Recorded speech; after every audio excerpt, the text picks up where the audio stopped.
नमस्कार, मैं महेंद्र साहू। आप देख रहे हैं मध्य प्रदेश ज्ञान चैनल और हम आज देखेंगे computer science and information technology का एमपीपीएससी का पेपर, है ना। ठीक है, इसमें 50 क्वेश्चन जो हैं कि कंप्यूटर साइंस से रिलेटेड होंगे, लेकिन जो 100 क्वेश्चन रहेंगे वो जो सब्जेक्ट से रिलेटेड होंगे, लेकिन जो 50 क्वेश्चन हैं वो जीके जीएस के होते हैं।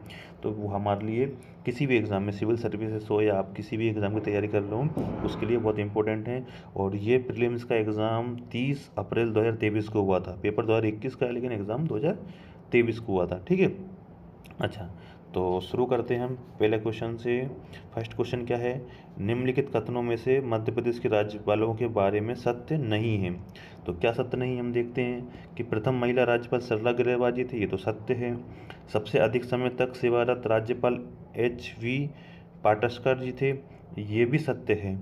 एकमात्र राज्यपाल जिसका जिसका मध्य प्रदेश में ही जन्म हुआ है, लालजी टंडन जी, ये गलत है ना। जो लाल एकमात्र राज्यपाल जिसका जन्म मध्य प्रदेश में हुआ है तो लालजी टंडन नहीं, ये आंसर गलत हो जाएगा। तो ऑप्शन सी इसका राइट आंसर हो जाएगा। नेक्स्ट देख लेते हैं, मध्य प्रदेश में राष्ट्रपति शासन लागू करने वाले प्रथम राज्यपाल सत्यनारायण सिन्हा, ये भी आंसर सही है। तो ऑप्शन सी इसका राइट आंसर हो जाएगा। नेक्स्ट देखेंगे हम, मध्य प्रदेश की वर्तमान विधानसभा में कितने महिला विधायक हैं। तो देखिए इसमें आंसर 21 आएगा, लेकिन अभी वर्तमान विधानसभा, अब वो ये पिछली की बात हो रही थी, अब जो वर्तमान में चुनाव हुए हैं जो नवंबर 2023 में, तो इसमें महिला विधायकों की संख्या अलग है। लेकिन जो पिछली थी, जो शिवराज सिंह चौहान वाली जी वाली थी, वो 21 महिलाएं थी इसमें, तो बी आंसर राइट हो जाएगा। नेक्स्ट देखेंगे हम, मध्य प्रदेश पंचायती राज एवं ग्राम स्वराज अधिनियम 1983 कब लागू हुआ है। तो ये 25 जनवरी 1994 को लागू हुआ था। नेक्स्ट देखेंगे हम चौथा, सिद्धेश्वर बाणगंगा का मेला किस शहर में आयोजित किया जाता है। तो सिद्धेश्वर बाणगंगा का मेला शिवपुरी में आयोजित किया जाता है। नेक्स्ट देखेंगे हम, वर्ष 2022 में मध्य प्रदेश राज्य स्तरीय आदिवासी गौरव दिवस किस स्थान पर मनाया गया। तो ये शहडोल जिले में मनाया गया। ऑप्शन डी राइट आंसर है। 2011 अगला देखेंगे हम, 2011 की जनगणना के अनुसार मध्य प्रदेश के बालाघाट जिले का लिंग अनुपात कितना है। तो ये 1021 है। ऑप्शन सी राइट आंसर है इसका। नेक्स्ट देखेंगे हम, centre for monitoring Indian economy CMIC के अनुसार अक्टूबर 2022 में मध्य प्रदेश में बेरोजगारी दर कितने प्रतिशत थी। तो ये मध्य प्रदेश में 0.8% थी, है ना, बेरोजगारी दर। और आप जानते हैं कि कितने आंकड़े वास्तविक हैं कितने नहीं हैं, है ना, इसकी कोई बताने की ज़रूरत नहीं है। बेरोजगारी अपनी चरम सीमा पर है। ठीक है। नेक्स्ट देखेंगे हम, मध्य प्रदेश में मुख्यमंत्री उद्यम क्रांति योजना किस वर्ष में लागू की गई। तो ये 2022 में लागू की गई। ऑप्शन डी राइट आंसर है। भारत की कुल जैविक खेती में मध्य प्रदेश का योगदान कितना है। तो ये मध्य प्रदेश का योगदान 40% से अधिक है। ऑप्शन सी राइट आंसर हो जाएगा। जलवायु की विविधता के आधार पर मध्य प्रदेश राज्य को कितने जलवायु क्षेत्रों में, फसल क्षेत्रों में बांटा गया है। तो ये 11 जलवायु क्षेत्र और 5 फसल क्षेत्रों में बांटा गया। ऑप्शन ए राइट आंसर हो जाएगा। नेक्स्ट देखेंगे हम, ग्लासगो में आयोजित संयुक्त राष्ट्र जलवायु शिखर सम्मेलन में किस गैस के उत्सर्जन को कम करने पर सहमति बनी है। तो ये हो जाएगा मीथेन गैस को, है ना। तो इसका ऑप्शन डी सही हो जाएगा आंसर। नेक्स्ट देखेंगे हम, इसरो का कौन सा मिशन विफल हुआ है।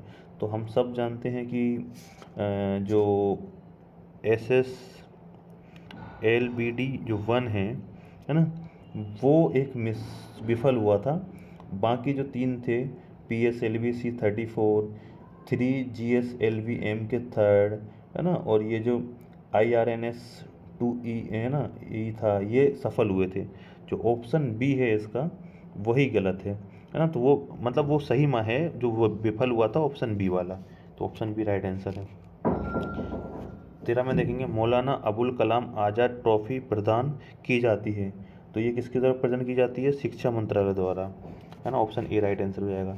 राष्ट्रीय खेल प्रोत्साहन पुरस्कार किस वर्ष में आरंभ किया गया था। तो ये 2009 में किया गया था, है ना। ऑप्शन सी राइट आंसर हो जाएगा। आहार अनुदान योजना मध्य प्रदेश शासन के किस विभाग द्वारा संचालित की जाती है। तो ये की जाती है जनजातीय कार्य विभाग द्वारा। ऑप्शन ए इसका राइट आंसर हो जाएगा। नेक्स्ट देखेंगे हम, मध्य प्रदेश राजस्व विभाग द्वारा कौन सी योजना चलाई जाती है। तो ये मुख्यमंत्री किसान कल्याण योजना जो राजस्व विभाग द्वारा चलाई जाती है। ठीक है। नेक्स्ट देखेंगे हम अंतर्राष्ट्रीय ख्याति प्राप्त आयरन नेल आर्टिस्ट कौन है? तो ये वाजिद खान जो है आयरन नेल आर्टिस्ट है, अंतर्राष्ट्रीय ख्याति प्राप्त, है ना। ऑप्शन सी सही हो जाएगा। सोनगिरी स्थित है, तो सोनगिरी स्थित है दतिया में, है ना, तो ऑप्शन सी राइट आंसर हो जाएगा। सरूमरू की गुफाएं मध्य प्रदेश के किस जिले में स्थित है? तो ये सरूमरू की गुफाएं मध्य प्रदेश के सीहोर जिलों में स्थित है, तो ऑप्शन ए इसका राइट आंसर हो जाएगा। पन्ना स्थित कौन सा मंदिर रोमन वास्तुकला से प्रेरित है? तो ये जो बलदेव जी का मंदिर है जो रोमन वास्तुकला से प्रेरित है, तो ऑप्शन सी इसका राइट आंसर हो जाएगा।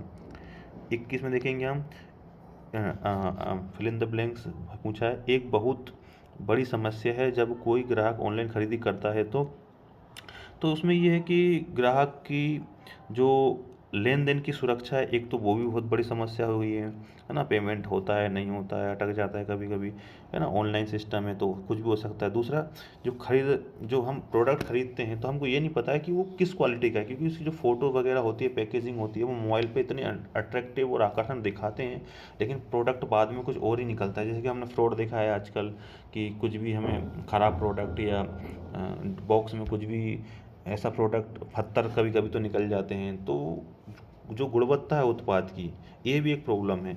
तो यहाँ पर दो आंसर सही हैं, ग्राहक के लेन देन की सुविधा और ग्राहक खरीदे जा रहे उत्पाद की गुणवत्ता, तो ऑप्शन बी और डी इसका राइट आंसर है।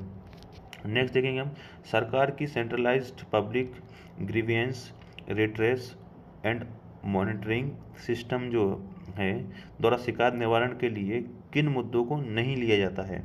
तो देखिए, यहाँ पर बैंकिंग से संबंधित मुद्दे लिए जाते हैं, केंद्रीय बोर्ड एवं प्रत्यक्ष करों से लिए जाते हैं, बीमा प्रभाग से लिए जाते हैं, लेकिन जो आरटीआई संबंधित हैं मामले हैं वो नहीं लिए जाते हैं, तो ऑप्शन ए इसका राइट आंसर है। नेक्स्ट देखेंगे हम, सुरक्षा के उपयोग में किए जाने वाला शब्द हनी पोट्स का क्या मतलब है? तो देखिए, हनी पोट्स का मतलब होता है जैसे इसका उपयोग घुसपैठियों को पकड़ने के इरादे से घुसपैठियों को आकर्षित करने के लिए किया जाता है, तो उसका ऑप्शन इसका तो सी है।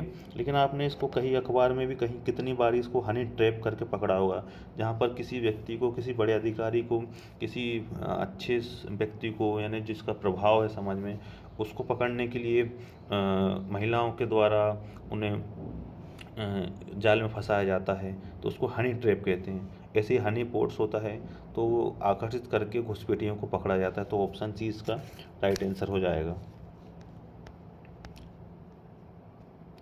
आर्टिफिशियल इंटेलिजेंस में कौन सी खोज तकनीक औपचारिक खोज सॉरी आर्टिफिशियल इंटेलिजेंस में कौन सी खोज तकनीक अनौपचारिक खोज डोमेन के अंतर्गत आती है?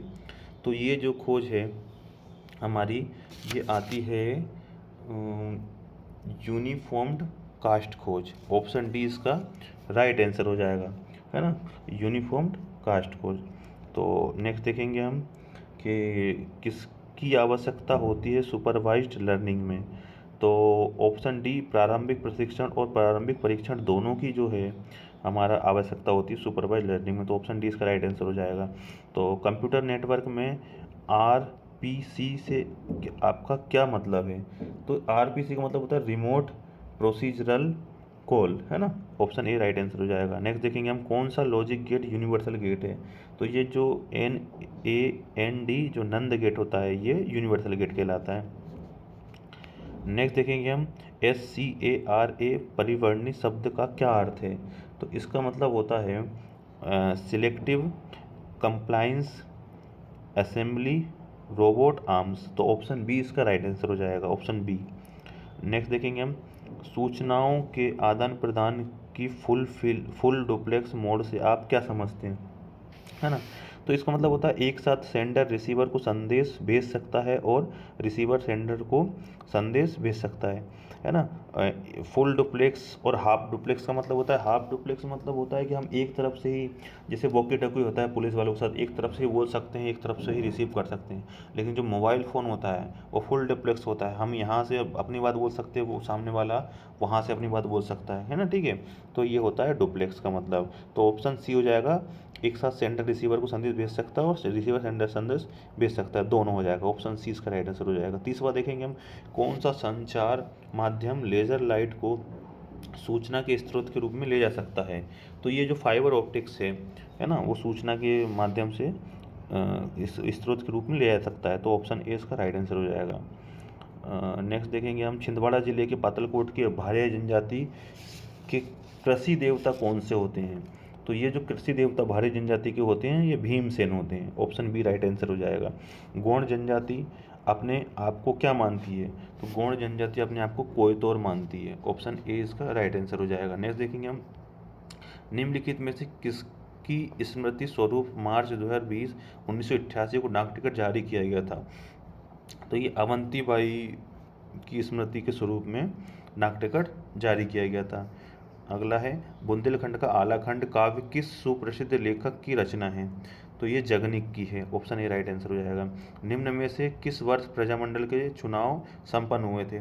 तो ये प्रजामंडल के चुनाव संपन्न हुए थे 1939। ऑप्शन डी इसका राइट आंसर हो जाएगा, है ना। नेक्स्ट देखेंगे हम, 36वां देखेंगे, निम्न में से कालिदास की किस रचना का अंग्रेजी भाषा में अनुवाद हुआ है? तो ये देखेंगे, अभिज्ञान शाकुंतलम का अंग्रेजी अनुवाद हुआ है। ऑप्शन डी राइट आंसर हो जाएगा। 1854 में रीवा राज्य के राजा का नाम बताइए। तो ये रघुराज सिंह इसका राइट आंसर है। Option D.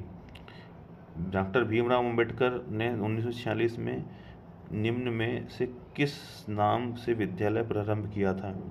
तो ये सिद्धार्थ नाम से विद्यालय प्रारंभ किया। तो ऑप्शन डी इसका राइट आंसर हो जाएगा। कलचुरी राजाओं में से सर्वप्रथम सिक्के चलाने का श्रेय निम्न में से किसे प्राप्त है? तो ये गांगे देव को प्राप्त है। ऑप्शन बी राइट आंसर हो जाएगा। माछ परंपरा का संबंध निम्न में से किससे है ना? तो ये लोकनाट्य है माछ, है ना। ये इसका ओरिजिन उज्जैन से माना जाता है। तो ऑप्शन सी इसका राइट आंसर हो जाएगा। नेक्स्ट देखेंगे हम, 41वां, वह भाग जो भांडेर, पठार, कैमूर की पहाड़ियाँ तथा अन्य पहाड़ियों का समूह है कहलाता है? तो वो कहलाता है विंध्य कागार। ऑप्शन सी इसका राइट आंसर हो जाएगा। राजपीपला की पहाड़ियाँ किस पर्वत श्रृंखला का भाग हैं? तो ये सतपुड़ा श्रेणी के भाग हैं। तो ऑप्शन डी इसका राइट आंसर हो जाएगा। नेक्स्ट है, मध्य प्रदेश का सर्वाधिक वर्षा वाला क्षेत्र है। मध्य प्रदेश का सर्वाधिक वर्षा वाला क्षेत्र है, तो ये महादेव श्रेणी में सबसे अधिक वर्षा होती है। तो इसका आंसर हो जाएगा सी। निम्न में से किस जिले से कर्क रेखा नहीं गुजरती है? तो कर्क रेखा जो है शहडोल से गुजरती है, रायसेन से गुजरती है, सीहोर से भी गुजरती है, जो शाजापुर से उससे नहीं गुजरती। तो ऑप्शन सी डी इसका राइट आंसर हो जाएगा। बुढ़ार क्षेत्र प्रसिद्ध है। तो बुढ़ार क्षेत्र कोयला के लिए प्रसिद्ध है। ऑप्शन बी इसका राइट आंसर हो जाएगा, है ना। नेक्स्ट है, अमरकंटक ताप विद्युत केंद्र स्थापित किया गया है। तो ये किया गया है चचाई में। ऑप्शन बी इसका राइट आंसर हो जाएगा। नेक्स्ट है, निम्न में से कौन सी एक परियोजना मध्य प्रदेश एवं उत्तर प्रदेश की संयुक्त परियोजना है? तो ये माताटीला बांध परियोजना मध्य प्रदेश और उत्तर प्रदेश की एक संयुक्त परियोजना है, जो बेतवा नदी पे निर्मित है। ठीक है। नेक्स्ट है, रानी अवंतीबाई सागर परियोजना निम्न में से किस जिले में स्थित है? तो ये है जबलपुर में है रानी अवंतीबाई, है ना। तो ऑप्शन इसका डी राइट हो जाएगा। 49 का है, राष्ट्रीय पन्ना उद्यान में मगर घड़ियाल पालन निम्न में से एक नदी के कारण है? तो ये केन नदी के कारण है। ठीक है। ऑप्शन डी राइट हो जाएगा। आखिरी है, मध्य प्रदेश ऊर्जा विकास निगम की स्थापना कब हुई थी? तो इसकी 1982 में हुई थी। तो इसका आंसर ऑप्शन ए है। ठीक है। तो ये एमपीपीएससी के कुछ पेपर थे, फिर जो विभिन्न एग्ज़ाम होती है एमपीपीएससी की। अब हम नेक्स्ट वीडियो में किसी नेक्स्ट पेपर को सॉल्व करेंगे। Thank you for watching.